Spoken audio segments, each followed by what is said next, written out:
All right, everyone. So today's lecture topic is going to be miscellaneous lung diseases. And up to this point in our series of pulmonary lectures, every category has kind of made sense. Everything kind of fits together in a nice little box.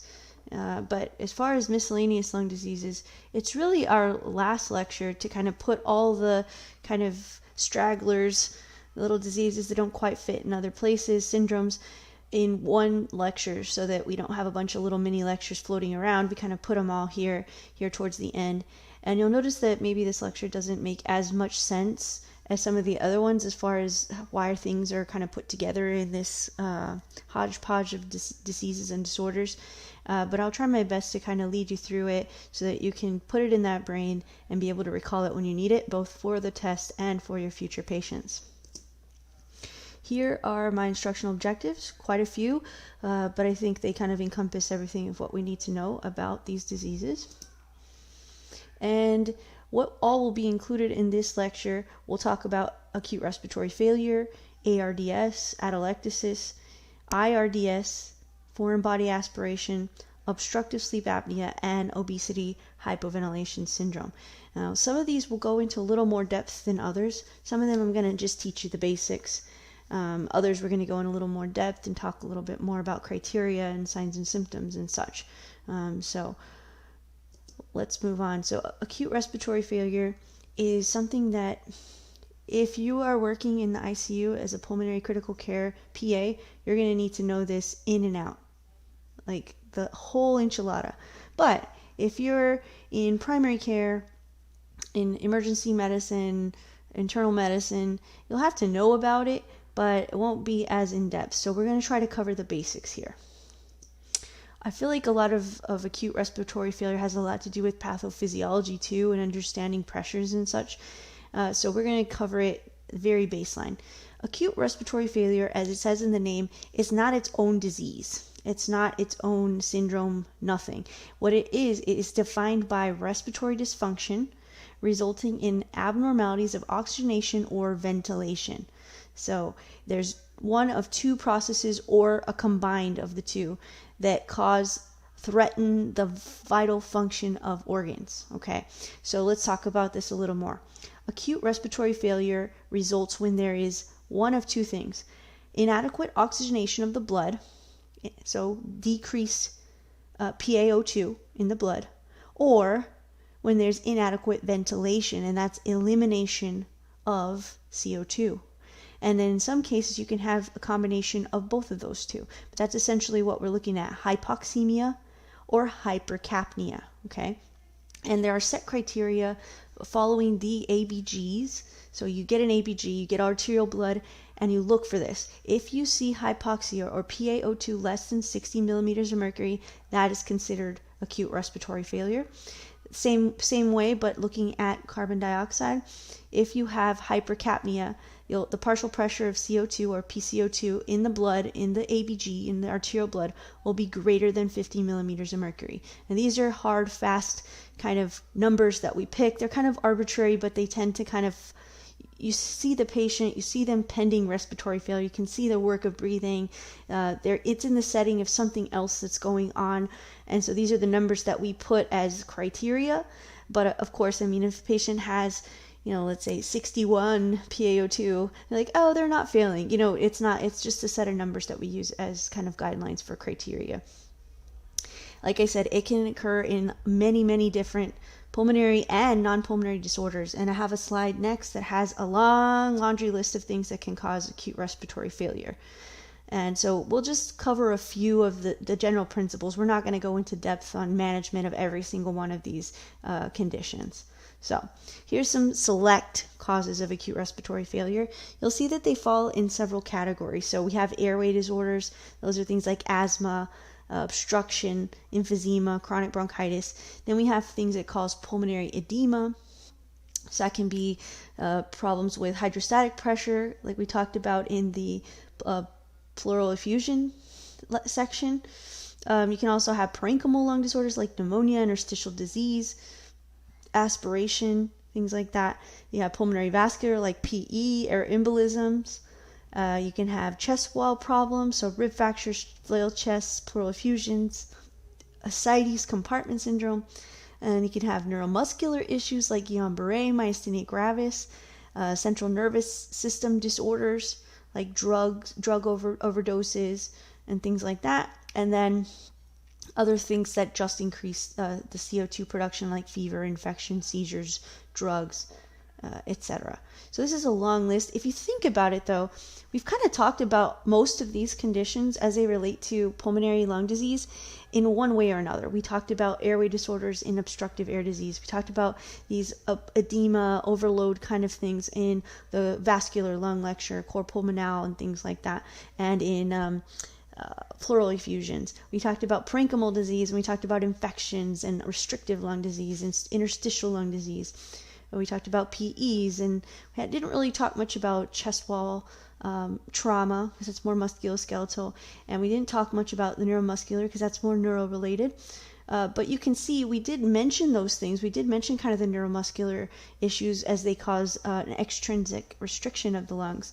But as you can see, there's things that happen that stress your lungs out, that cause the hypoxia, and once they reach a certain threshold, your body is having to compensate by work of breathing, trying to increase the O2 saturation, trying to eliminate the CO2, and it's not able to.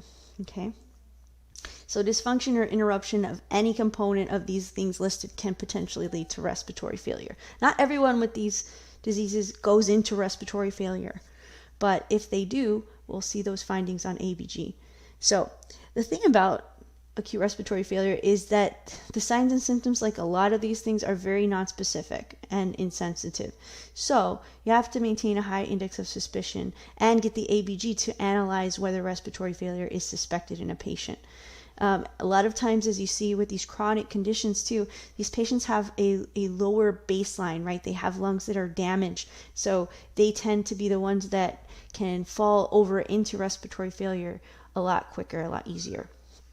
So there's several symptoms, signs of the disease. Usually what we see is the symptoms of the underlying disease. So if it's COPD related, we see the symptoms of COPD, chronic cough, productive cough, pursed lip breathing, all that kind of stuff. Then dyspnea. Dyspnea is the number one symptom that we see with acute respiratory failure. And then plus or minus a little bit of cough, and it just depends on the underlying cause. We talk about signs. I mean, what do you think of when you pending respiratory failure? They're not able to speak in complete sentences. They're using their accessory muscles. Their lungs are tiring out. When you're hungry for oxygen, when you're deprived or you're hypercapnic, you get this restlessness, this anxiety, and obviously tachypnea, tachycardia, bradycardia. These patients are very sick, very ill. I also get some cyanosis. They can be either hypo or hypertensive depending on where they are in the process.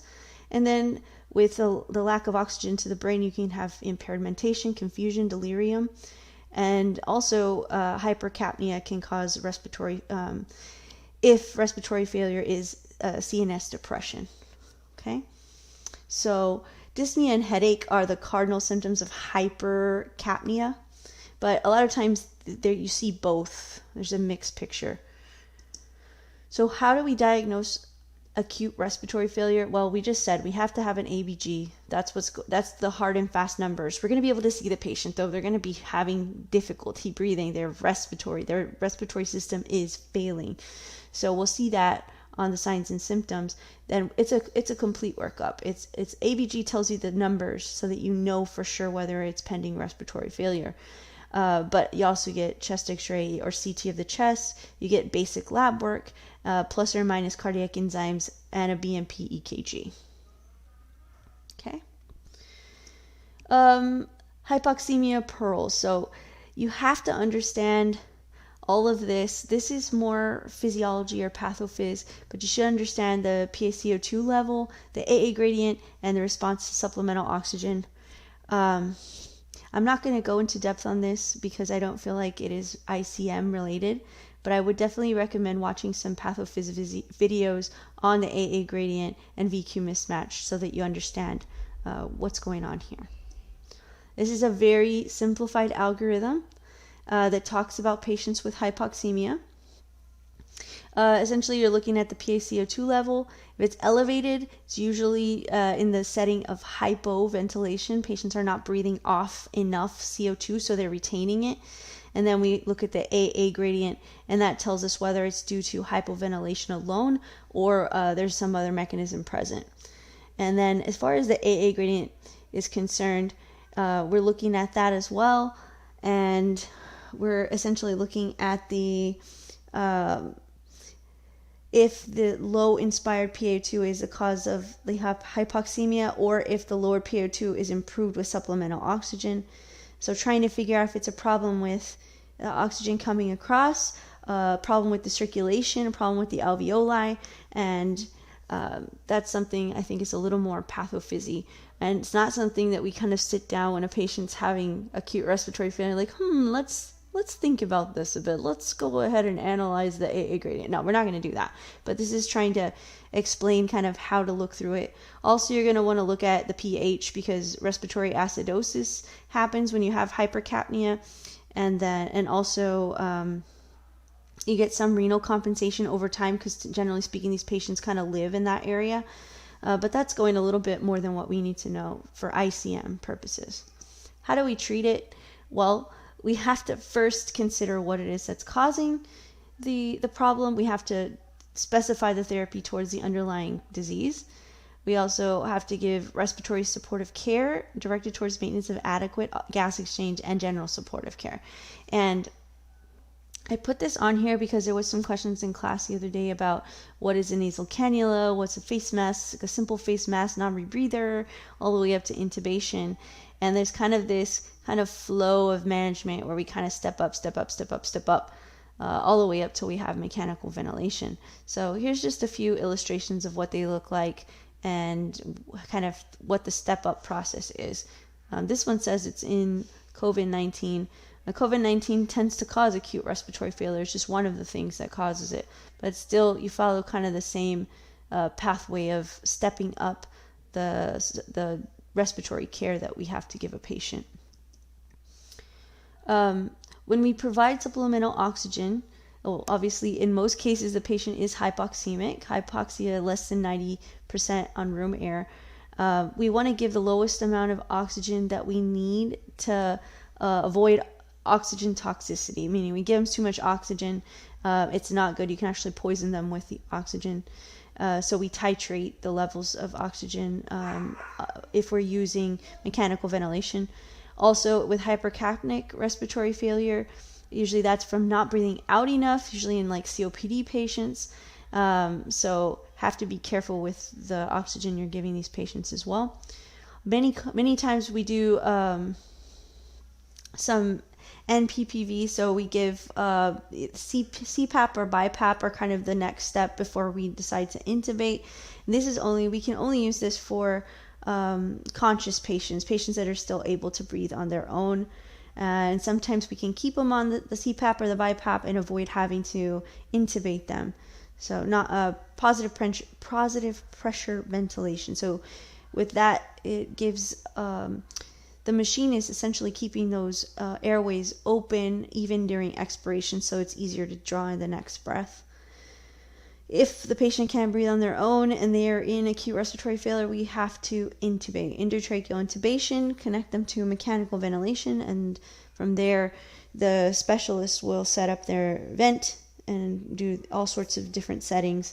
While the patient is intubated or we are treating the cause of their respiratory failure, we also have to consider general supportive care.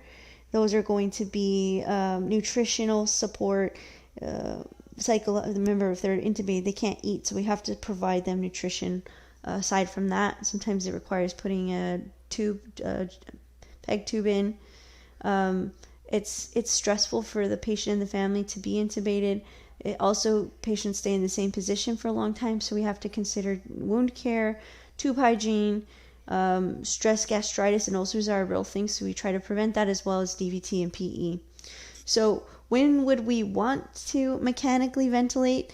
Well, I think you can kind of tell a patient that's pending respiratory failure, but essentially someone that's apneic, someone that has acute hypercapnia that's not quickly reversed, someone that has severe hypoxemia, or someone that has progressive patient fatigue despite appropriate treatment. So we have patients that can maintain that 90% O2, but if they're working really hard to breathe, eventually they're going to tire out, and those are the patients you want to tube before they tire out on you.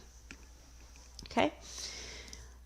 The course and prognosis, they really depend on the underlying disease. If you have a young, healthy patient that's uncomplicated, for instance, like they had an opioid overdose, and we can give them some Narcan and get them over that, then they tend to do very well. Whereas patients that have underlying pulmonary conditions such as COPD might not do as well. We try to kind of step them up. We try to do some BiPAP or CPAP on the COPD patients to try to kind of delay intubation and mechanical ventilation, and that gives a better prognosis as well. Although if we have to intubate, we have to intubate. We are going to talk about ARDS, which is something separate than acute respiratory failure, although patients with ARDS can be and usually are in acute respiratory failure. Something separate, and we'll talk about that next, but there's pretty startling results with this. ARDS and respiratory failure associated with sepsis have a poor prognosis. Mortality rates of about 90%. So it's a not good thing to have. And then, of course, there's some follow-up kind of data that shows that adults that require mechanical ventilation for all causes of respiratory failure have survival rates of 62% to weaning, 43% to hospital discharge, and 30% to 1 year after hospital discharge. That means for those that require mechanical ventilation for whatever reason, have a 30% to 1 year after discharge.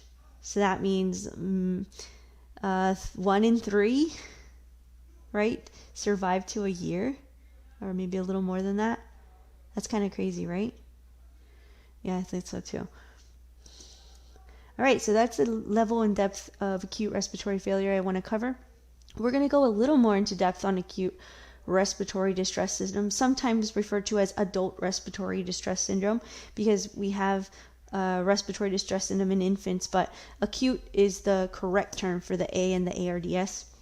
What is ARDS? ARDS is an acute inflammatory process. It's not always infectious, but it can be infectious, and it involves both lungs, okay? So essentially, we have some sort of insult to the lungs, some sort of inflammatory process that's happening, and when that happens, it's a cascade of things that happen within the alveoli.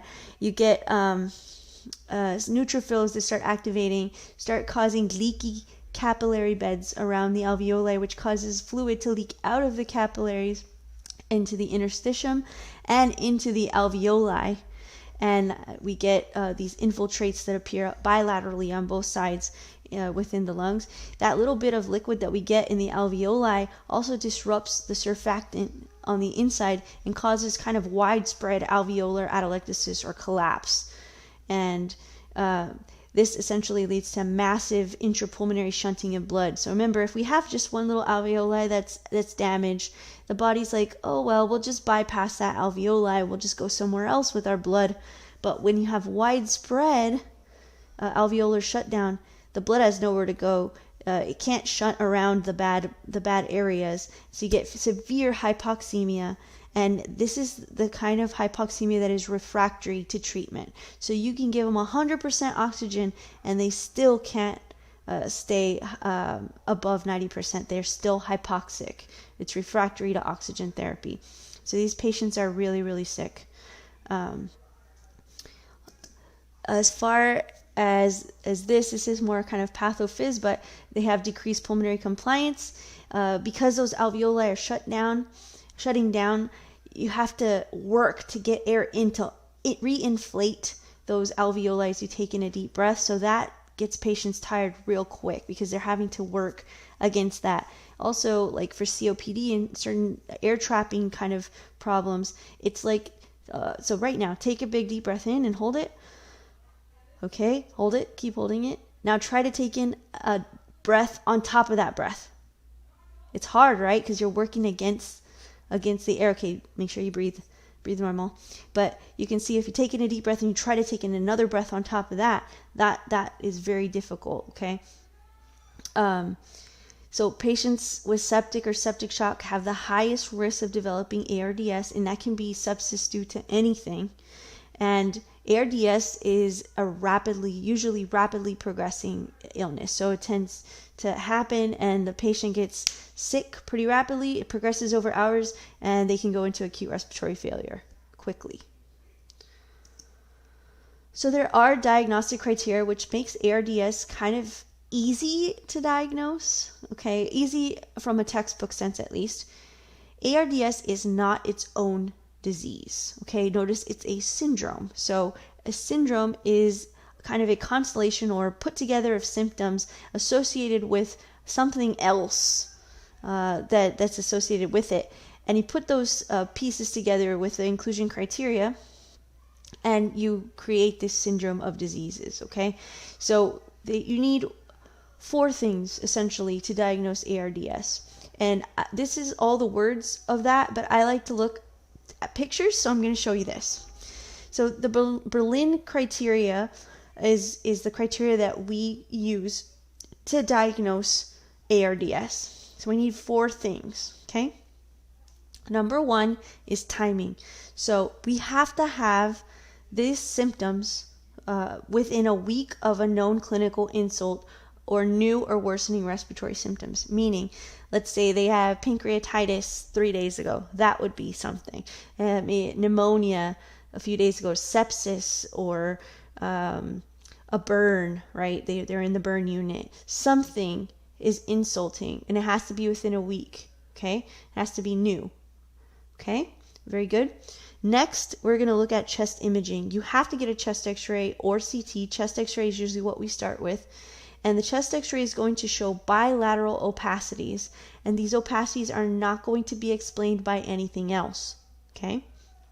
Third, we need to rule out cardiac problems that could be causing this fluid overload.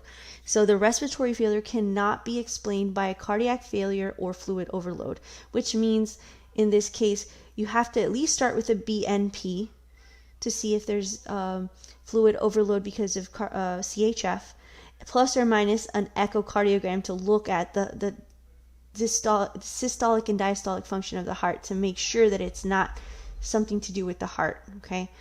Usually it's in the clinical setting of something like sepsis. We said sepsis is the most common cause of ARDS, so we usually have an idea this is what's going on. The last thing that we're going to talk about is the PF ratio. So P as in PaO2, F as in FiO2, okay? And there's 3 categories: mild, moderate, and severe. So I'm going to talk about this a little bit more on the next slide, see if I can make it understandable but not go too deep on it. All right, so ARDS looks at the PaO2, which is the oxygen you have in your blood. It's what you get from an ABG. So that's the oxygen in your blood. Normal PaO2, which is a partial pressure of oxygen in our arterial blood, is going to be between 80 and 100. That's normal, okay? If this is low, that means the patient is hypoxic. So we get an ABG, the PaO2 is 50, the patient's hypoxic. They're not getting enough oxygen in their blood, okay? So the lower this number is, remember it's a ratio, so the lower this top number is, the lower the ratio is going to be. And the lower that this PF ratio is going to be, the more severe the ARDS. Notice that this is below 100, that the ratio is below 100 here. That aligns with the most severe disease. Okay, so we just looked at PaO2. Now let's look at FiO2. So FiO2 is the fraction of inspired oxygen. So what does that mean? When we breathe regular air, we're just breathing. You've been breathing this whole lecture, hopefully, right? You didn't even notice it, but you have been. When we breathe the air, atmospheric air actually only contains about 20% oxygen. It has a bunch of other elements within the air that we breathe in, but it only has about 20% oxygen, or 0.2, okay? And that's the fraction of inspired oxygen of room air, okay? But in these cases, the patients with ARDS, we're pumping oxygen down them, and they're still not improving, okay? So let's say we put a nasal cannula on a patient, which is usually kind of the first thing we do for them. We put a nasal cannula. For every liter that we give, we measure oxygen administered through nasal cannula by liters per minute. For every liter per minute that we give, we add 4% to this FiO2. So let's do an example. Let's say we give a patient 5 liters per minute of O2 via nasal cannula. What that means is we have to multiply 4 times 5, right? Because we have to multiply that. That'll give us 20% over here. Then we have to add that to the room air oxygen, which is 20.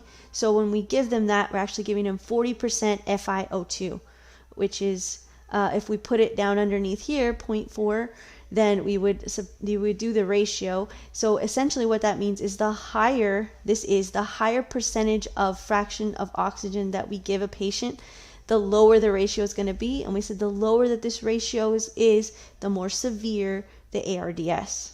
Okay, so essentially what we do when we choose to do mechanical ventilation on a patient is we cannot give them enough oxygen through nasal cannula. We have to put the tube down them, and then with mechanical ventilation we can actually manually adjust the FiO2. Okay, so we can titrate it up or down, and we try to maintain about a 90% oxygen, a pulse oxygen on the patient, because too much and we can actually poison them with oxygen. Too low and they're not going to improve.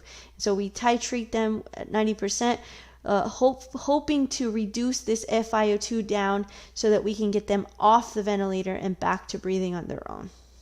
Hopefully this makes sense. It's a little complicated, I know it is, but I just want you to get the gist of it. Okay, so a normal ratio, let's say normal number, we said between 80 and 100. Let's say our PaO2 is 80. We would have 80 here. The normal room air FiO2 is 20% or 0.2, so we do that. So this PF ratio for someone like this would be 400. So if we come and look over here, mild ARDS in the setting of these 3 items plus the PF ratio between 200 and 300 is going to be mild ARDS.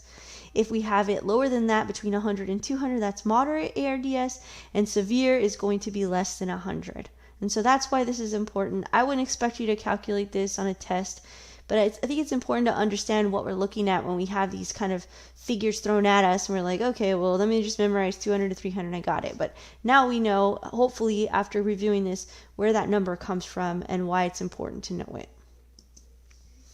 We already talked about the majority of the causes of acute respiratory failure, but now let's talk about ARDS. There are specific things that cause ARDS. Sepsis is the most common risk factor, and it can be any type of infection. It can be pneumonia, it can be urosepsis, it can be a wound, it can be anything, essentially. Pancreatitis with infection. You can have aspiration of gastric contents, severe trauma, fractures, burns, near drownings, drug overdoses, intracranial hypertension, and cardiopulmonary bypass, all of these. Here's the list from your textbook. You can see there's a lot of things that can cause ARDS, but like we said before, the most common cause is going to be sepsis. We mentioned the clinical features.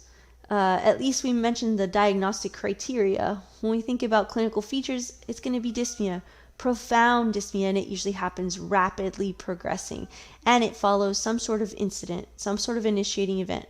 Got multi-trauma, they overdosed on something, they got acute pancreatitis, or they went into sepsis. The dyspnea, labored breathing, tachypnea, tachycardia, work of breathing, crackles, and crackles are from the little alveoli. Remember we said there is like systemic collapse or diffuse collapse of the alveoli. So crackles are those little alveoli trying to pop back open, get this snap, crackle, pop kind of sounds on auscultation.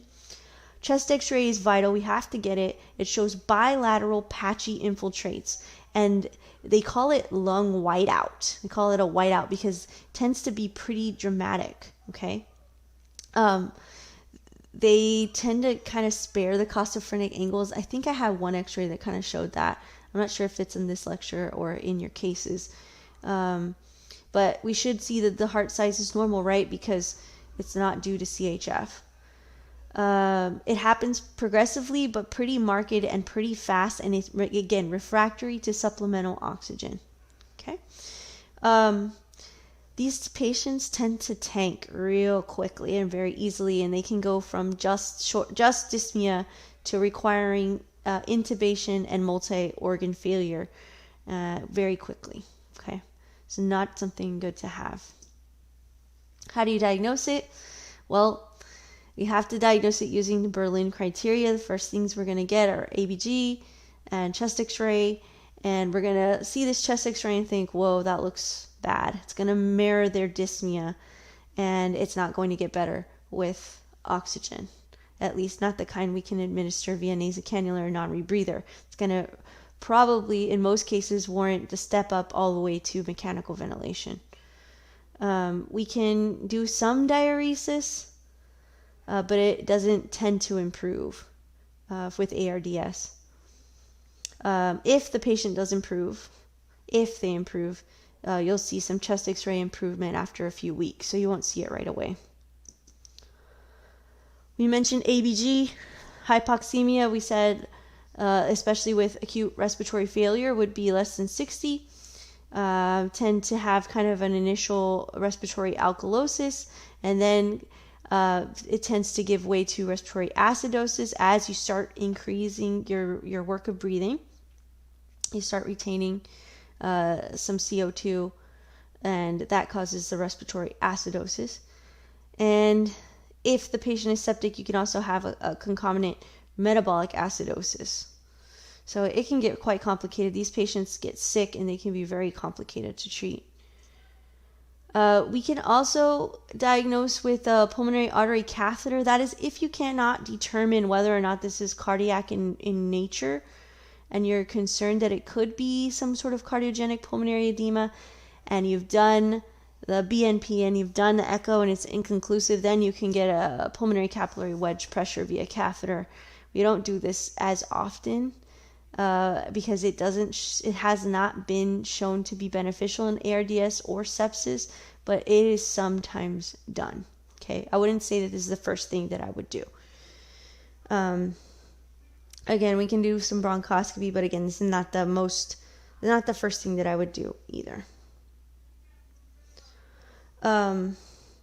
These patients tend to be kind of unstable, so you have to watch them with monitoring and fluid management. Got to be really careful because generally speaking in sepsis, we tend to give fluid boluses of up to 30 per kilo, so it can be a large volume fluid in a septic patient. But when they have ARDS, you have to be careful not to overload them with more fluid because it can cause worsening ARDS.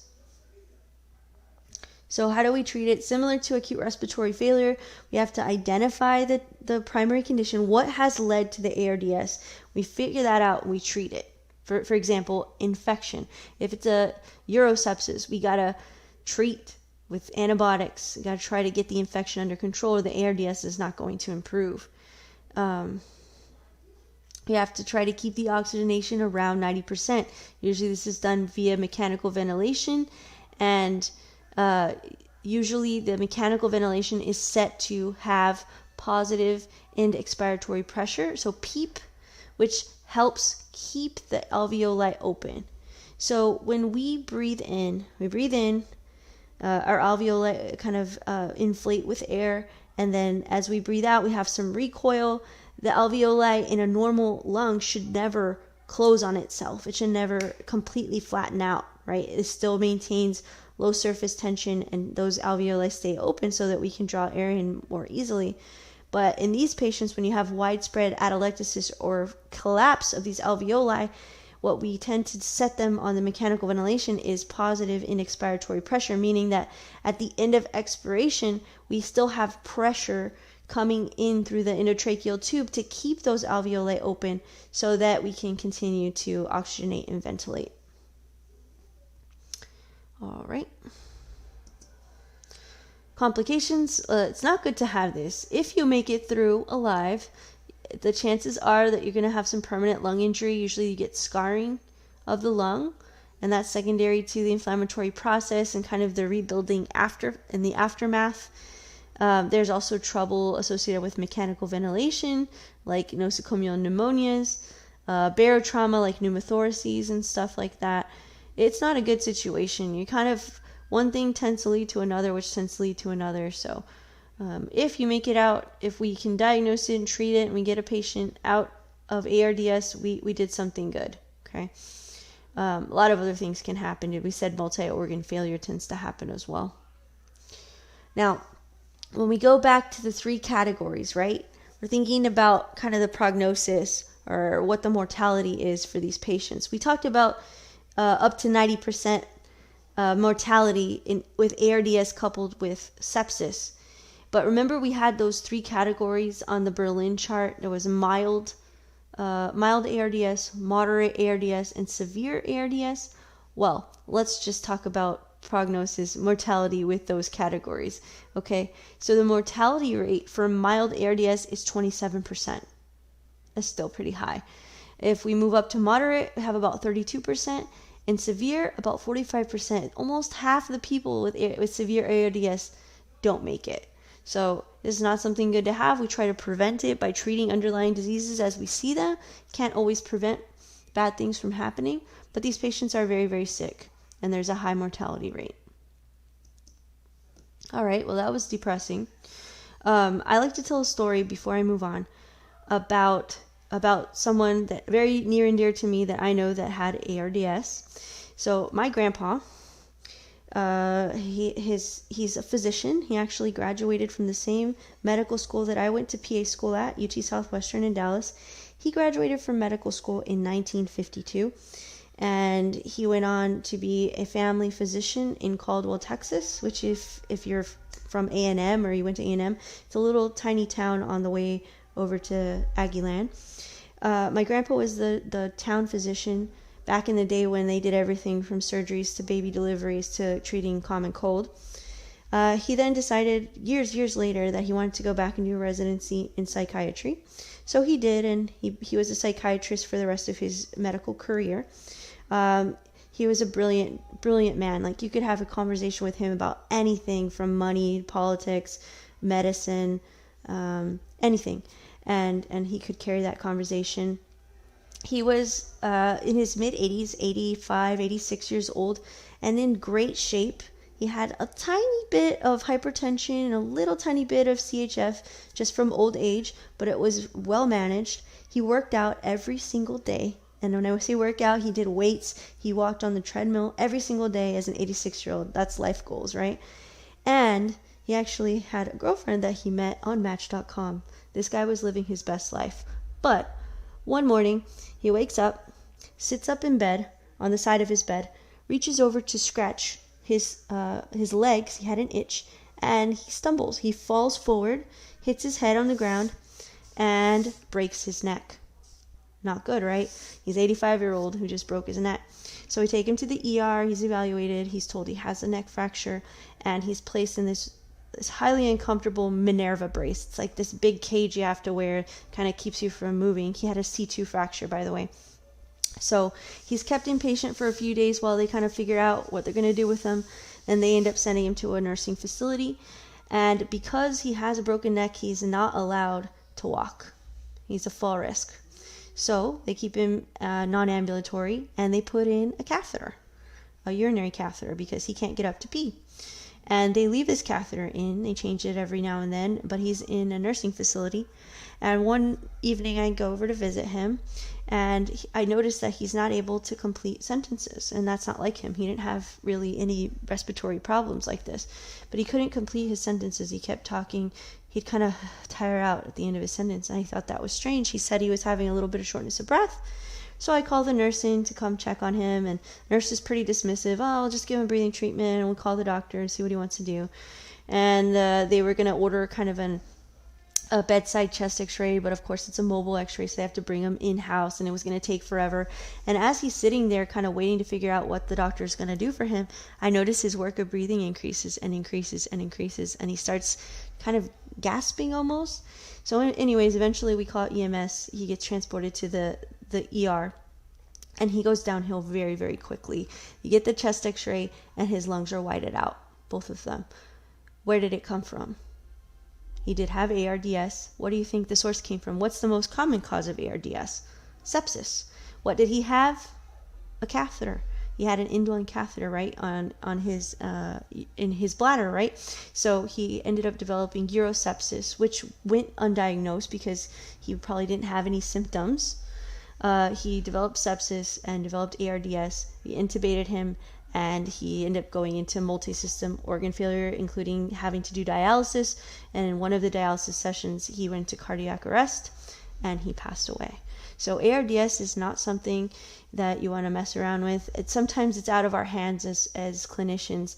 You know, we do the best that we can, but ARDS we're fighting against the tide here. So I just wanted to share that story. I like to share stories that I hear from my grandpa because he taught me a lot. He was a physician, and he always used to quiz me and kind of ask me questions when I was in PA school and even after. And so I like to share about him because I feel like it kind of leaves his legacy, continues his legacy on. So anyways, moving on.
Let's talk about atelectasis. And I mean, when we talk about atelectasis, we're going to talk real brief. This is a one slider, okay?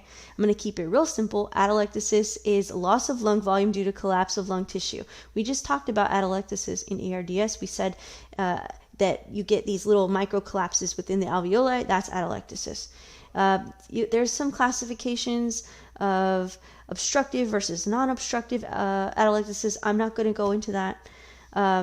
One thing that they tend to say is that after surgery, one of the more common causes of post-surgical fever is atelectasis, although there's some evidence that's contradictory to that. Atelectasis can happen for multiple reasons. It can be from a pleural effusion, a tumor, foreign body, mucus plugging, infection, ARDS. And essentially, it's not a disease, it's more of a finding that happens, okay? That's as much as I'm going to go into atelectasis. Let's talk about IRDS. IRDS, when I went to PA school, we didn't call it IRDS, we called it hyaline membrane disease. And what it is, essentially, we can talk about it, is it's a deficiency in surfactant. So surfactant is secreted by the type 2 pneumocytes. Remember, in the little alveoli have those thin type 1 pneumocytes that are thin, and they're thin for oxygen and carbon dioxide to be transported across that membrane. Then we have these type 2 pneumocytes that secrete surfactant. So surfactant is this oily-like substance that helps keep the alveoli open at all times, and how it does that is by decreasing surface tension.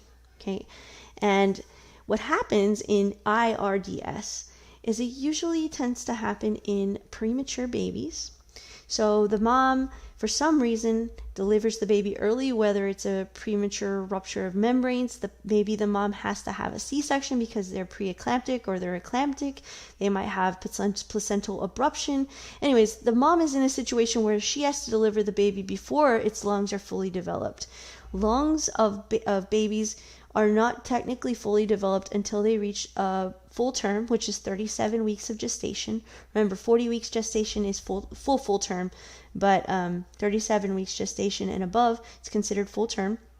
So anything less than that, there's a chance that the lung airways have not had the chance to develop the surfactant to have the airways properly developed. And so these patients, when they're born early, they have a lot of trouble breathing, because what do our lungs do for us when we're in our mom's stomach? Nothing, right? They just sit there. We essentially breathe in and out our own pee. How lovely is that thought? Our lungs don't do the work when we're inside the mother's womb. We get all of our lovely oxygen from the placenta itself. And so these patients, when they're born, they have usually a normal APGAR score initially, and then they start to deteriorate pretty quickly because they have that reserve of the mother's oxygen from the placenta when they're first born, and then it goes away, it dissipates, and then we have a lot of trouble with respiratory distress. And it is essentially immature lungs. They're not able to handle breathing on their own. And so what we tend to do is we notice this is going to happen. Usually, in most cases, the mom knows that there's a problem where she's going to have to deliver early. And in that case, we try to give steroids to the mom at least 24 to 48 hours before the baby is delivered, if we can control the situation. And that helps kind of more rapidly mature the lungs so that they can have a better shot when they get out. Some other things where IRDS can happen, some other situations, is with a normal vaginal delivery, when a baby's pushed out, there's a lot of stress involved in that, right? You're coming out of a very tight space, and that kind of tends to squeeze some of the excess fluid from the lungs, and it causes the baby to have to use their lungs kind of to push them out of that situation. So those patients actually tend to do a little bit better than those with a C-section, because in a C-section, you don't have to pass through the birth canal. You get pulled out of the uterus just like that. And so those patients tend to have more trouble breathing. They tend to have more respiratory distress early on. And then those mothers with gestational diabetes, for some reason, also have trouble with IRDS more often. What are the clinical features? Well, respiratory distress in babies, we talked about that in the intro lecture to PUM. They usually have tachypnea, they have labored breathing, and how we can tell labored breathing on babies is, well, one, cyanosis, that's hypoxia, grunting. So when babies breathe out, there's this and that's not a good sign. That means they're fighting to breathe. Also nasal flaring that you'll notice here. And they get retractions, okay? And you'll notice they're tiny. They're just born, right? So that's what's easy about diagnosing IRDS in a clinical vignette, is it'll talk about either the mom was in preeclampsia or had to deliver, spontaneously deliver earlier than expected, and the baby is having trouble breathing. So super, super easy to make this diagnosis in the setting of our exam. Maybe not as easy in the real world, but at least for the purposes of our exam, you're going to get it. There's not very many diseases that happen to brand new babies. I love this illustration because you'll see these preterm lungs, they really have not opened. All those little alveoli don't have the surfactant. They're not open, and they're not well developed. They're immature. So you can see there's a lot less surface area for ventilation and oxygenation here, whereas term lungs have all those nice beautiful trees all worked out here. Once the baby's delivered, we notice they're having increased work of breathing. We tend to get a chest x-ray on them. You can make the diagnosis of IRDS based on history and physical. We do tend to get chest x-rays. We don't delay the ABCs or intubating patient and then get the chest x-ray. Usually these patients are intubated pretty quickly. And they get a chest x-ray. The chest x-ray of a baby with IRDS tends to show what they call diffuse ground glass appearance. It's bilateral. And it is what it says it is, right? Ground glass is you get glass, you grind it up, and then you throw it in the chest x-ray, and it looks that way. So it looks strikingly abnormal. Other things, one way to remember the diffuse ground glass appearance that I thought was really clever, one of my students told me last year, was that you can only see preemies through glass windows. So preemies get IRDS, get ground glass appearance on their lung. Other things we see on chest x-ray are air bronchograms. So that's like this here, where you can actually see the bronchi within the chest, and then also low lung volume, and sometimes they can even get little pleural effusions. How do we treat it? Well, if we can catch it before it actually happens, if we have a mom that's coming in some distress and we think she's going to have to deliver earlier than she's supposed to, we can administer antenatal, antes, before natal, having the baby, we give them steroids, corticosteroids, and that helps enhance, kind of put the maturation of the lungs on the fast track. Okay, it doesn't completely prevent IRDS, but it can definitely help. Once the baby's out, they're having trouble breathing, we have to decide whether or not to intubate. In some cases, in milder cases, we can actually elect to do this nasal continuous positive airway pressure. So it's like CPAP, but it's this tiny little thing you put just on the baby's nose. Tend to be they breathe that way, and that's the preferred modality. It keeps that positive end expiry pressure, so it keeps those alveoli from collapsing at the end of expiration, similar to ARDS. And then, of course, intubation. Those that don't respond to the nasal CPAP, we have to intubate. And then what we can do is, once we have the endotracheal tube in place, we can actually give exogenous surfactant through the ET tube. All right. So antenatal corticosteroid therapy should be administered to all pregnant women at 23 to 34 weeks who are at increased risk of preterm delivery. Okay. Especially if they're going to be delivering within the next 7 days, and this will help prevent or at least decrease the incidence of IRDS. All right. Very good.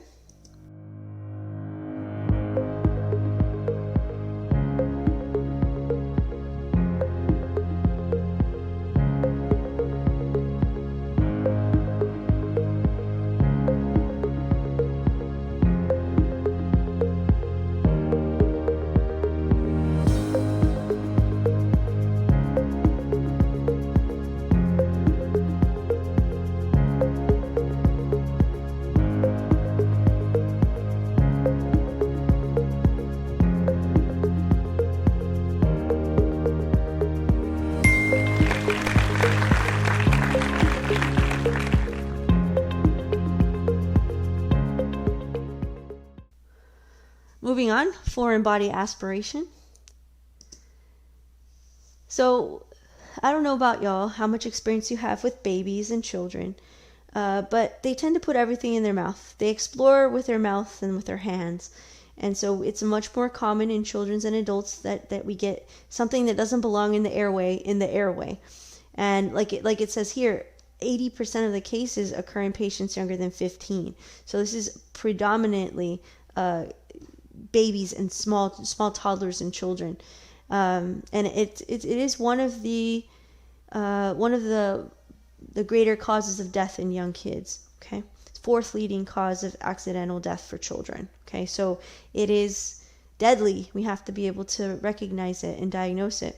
The hard thing about it is, a lot of times these babies are kind of taking care of themselves, whether they're at daycare or they're at grandma's house, they're chilling. They're not going to come in and say, "Oh, by the way, I aspirated a penny. It's down there. You might want to take a look." They don't tell you that, right? They just come in with trouble breathing. and we have to be able to recognize that. All sorts of stuff can go in the airway, right? So food items like nuts, seeds, popcorn, right? Things like hot dogs, grapes, we see that all the time, right? We also can see kind of in the elderly population, like steak dinners, they have trouble either because of impaired chewing mechanisms or dentures, they don't chew properly, and they can also have aspiration that happens.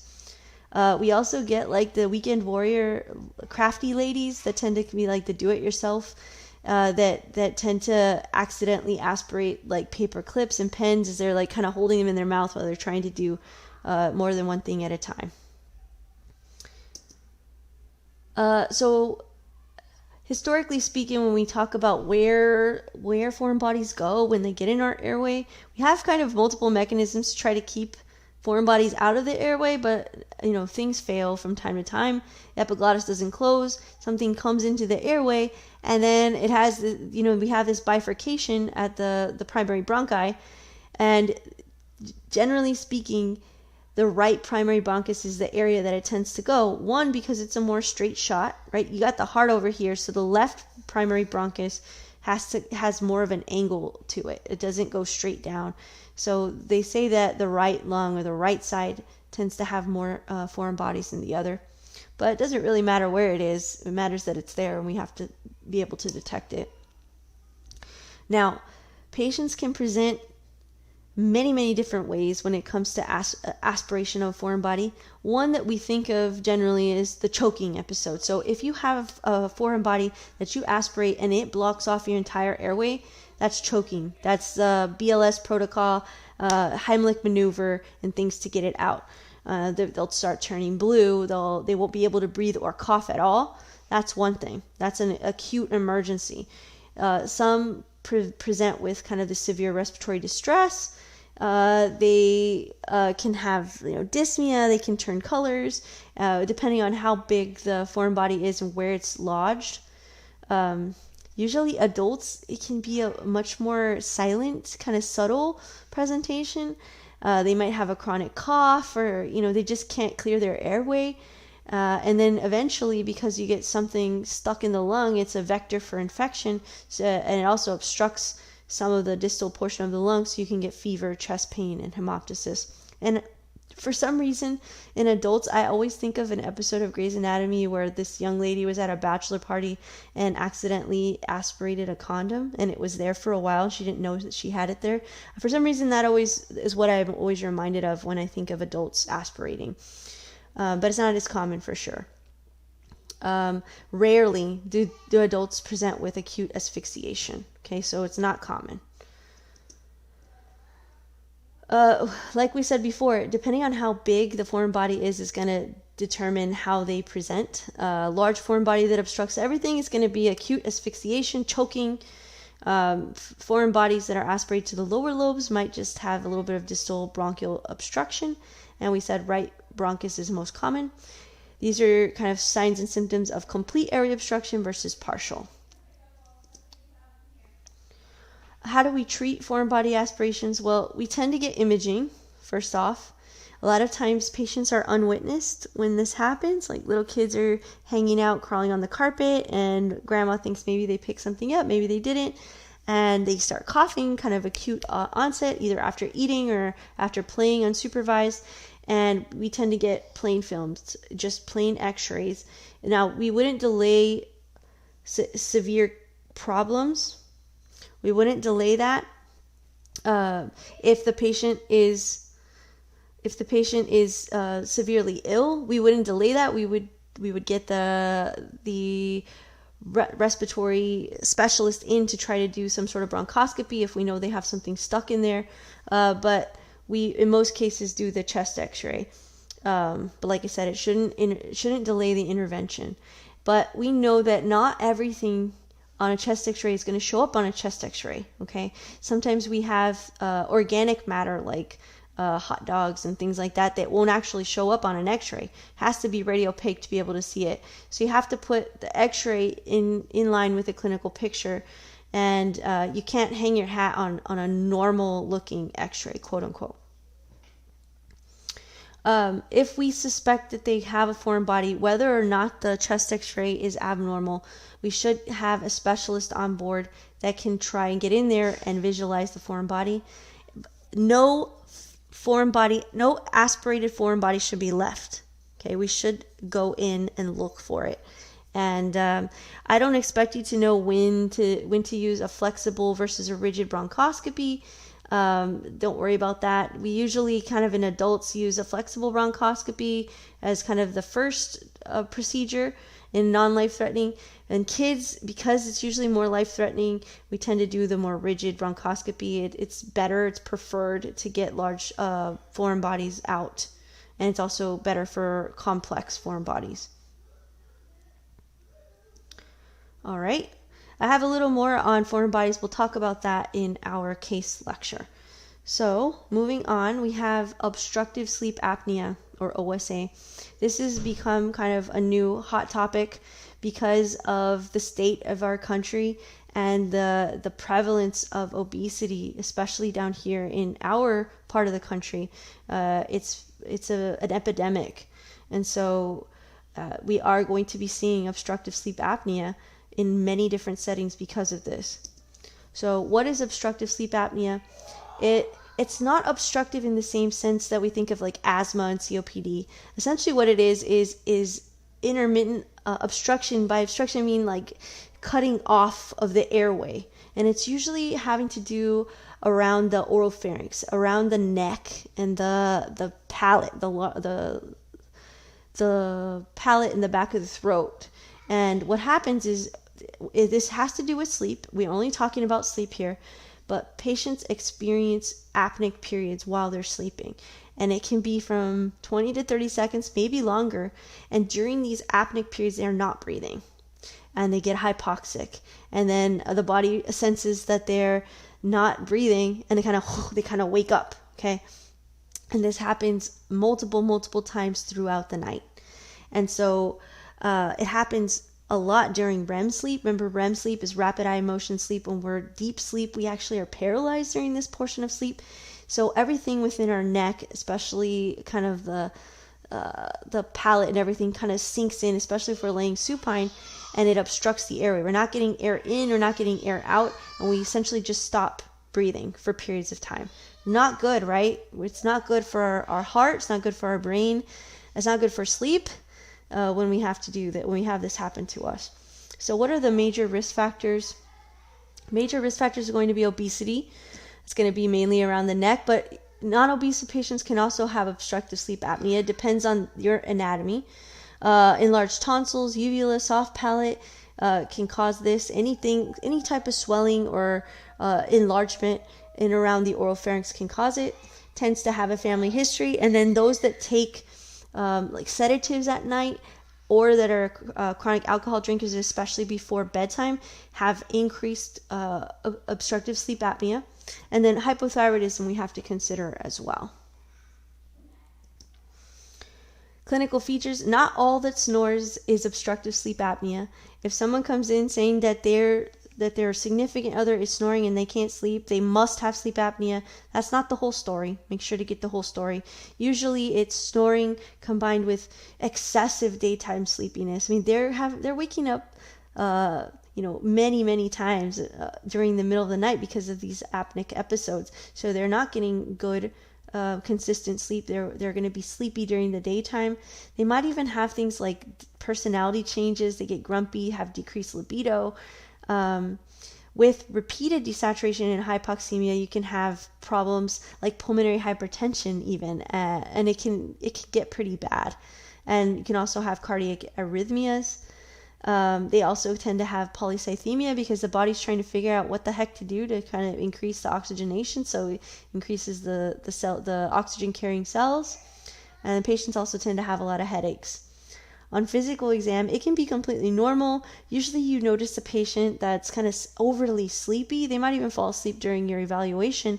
And when you look at their neck and you look at their oropharynx, you see excessive soft tissue folds, large tonsils, big uvula, prominent tongue, and what they call like a bull neck. Google it.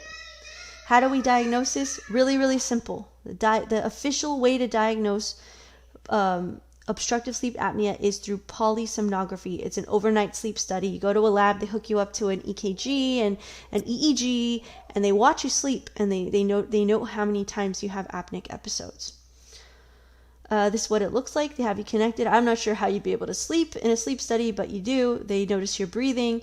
They look at your brain waves, and they essentially gather a lot of data, and they look for episodes when you're not breathing and what your blood oxygen level goes down to, dips in your blood oxygen saturation.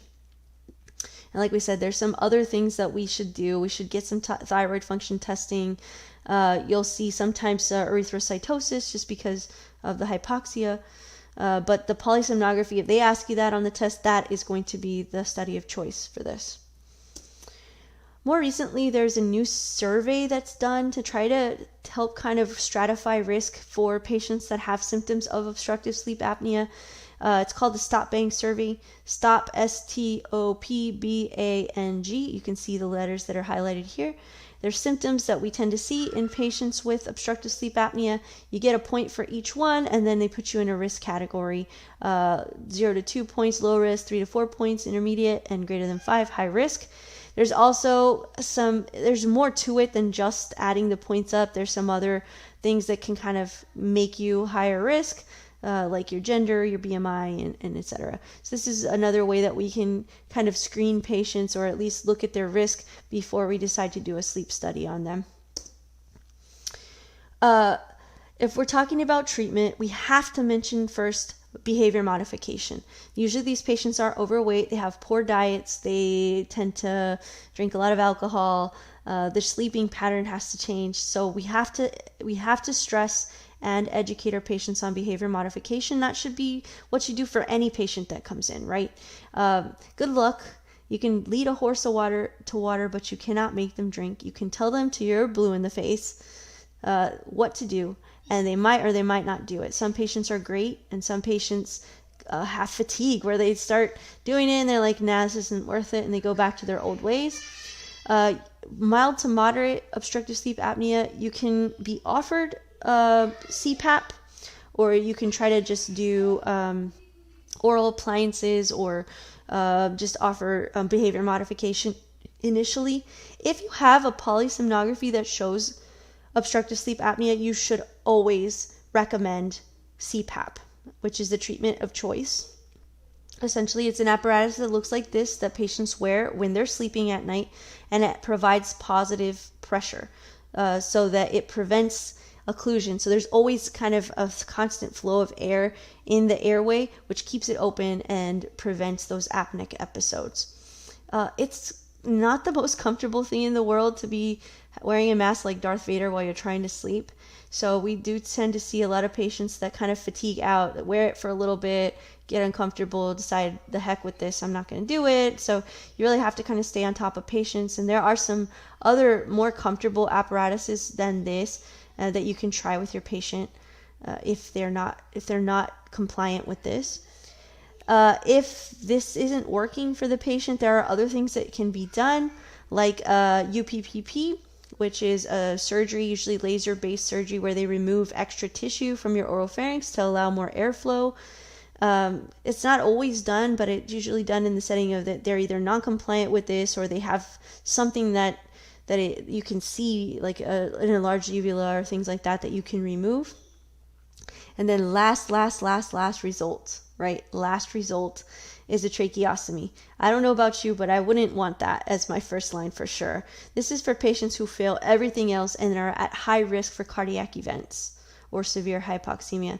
And essentially we bypass all of the oropharynx swelling to help have better, more definitive treatment for obstructive sleep apnea. I'll tell you this is not something that we do just, let's just go ahead and trach him. No, it takes a while to get to that point where you actually have to make that decision. Like we said, weight loss might be curative. It's a long shot though. Most patients are unable to lose the 10 to 20% required to have significant enough improvement. What does it do? Well, over time, you're putting a lot of stress on your heart, having all of this hypoxia that happens with all these apneic episodes. And so increased pulmonary vascular resistance, you can get pulmonary hypertension and eventually cor pulmonale, and patients tend to have systemic hypertension and stressed heart, so they can have higher incidence of cardio events. Last but not least, we're going to cover really, really briefly, because we've been talking for a long time now, we're going to cover Obstructive Hypoventilation Syndrome, or OHS. And I find that students have some trouble with OSA and OHS. And I'll tell you, the main thing is sleep. Okay, they're both caused by significant obesity, all right? But the obesity hypoventilation syndrome is all day, every day, and the obstructive sleep apnea is just during sleep. So what is this obesity hypoventilation syndrome? It's also known as Pickwickian syndrome, and I'll show you why. That's one of my last slides here. But essentially what happens is, because of all the excess weight, right? It's heavy, weighing on the chest. You get increased, essentially you're not breathing as deep or as much as you should be during the daytime when you're just sitting there. Okay, so you're not breathing as deep as you should. You're not breathing as much as you should because of the excess weight. So you just get these shallow, non-ventilating breaths. You tend to retain CO2. And this happens usually in significantly obese individuals, so BMI greater than 30. And it can't be attributed to any other condition. It has to be attributed to the obesity. Okay? It's real non-specific. I mean, you just have to kind of suspect it in larger patients. You tend to often have it coexistent with OSA, and then you can get the same kind of complications as you do with OSA, like pulmonary hypertension and sleep-related desaturation and daytime hypoxemia. When you suspect OHS, like for instance, you have obese patients or obese patients that have known OSA, we get a serum bicarb level and then and get an ABG, and that helps us kind of figure out how much CO2 they're retaining and how hypoxic they are. And these patients kind of live in chronic respiratory acidosis, so it's not good. It can cause disturbance over a period of time, stress on the heart, pulmonary hypertension, and the like. If you have OHS in someone who does not have a diagnosis of OSA, you will get a polysomnography, and it's a diagnosis of exclusion. So you have to make sure there's nothing else intrinsic to the lungs that's causing those problems, and then we can say it's OHS. And then they have a lot of complications. I mean, obese patients have a lot of complications regardless, but obesity with OHS should be assessed for pulmonary hypertension and cardiovascular disorders. It's hard to treat, right? It's really difficult for patients to lose the weight they need to make a difference. It's a multidisciplinary approach. It's lifestyle modifications, weight loss. You're going to give CPAP at night, just like for OSA. It can be pretty bad to the point where you have to do tracheostomy, although we try to eliminate that. We try not to. Also, some of these patients get referred for bariatric surgery and things like that. It's really, in general, what we have to do is recognize it and try to eliminate the different risk factors and keep the patient stable as possible. This is where it comes from. So Charles Dickens wrote these papers called the Pickwickian or Pickwick Papers, and in the Pickwick Papers, he described this guy named Joe. Fat Joe is like what I like to call him. He's a fat boy, this round, kind of pompous male, and with a lot of central obesity, and he had like the typical snoring, obesity, sleepiness called dropsy, and so we get obesity hypoventilation syndrome from or aka Pickwickian syndrome from this Charles Dickens character, which I thought was pretty interesting. And with that,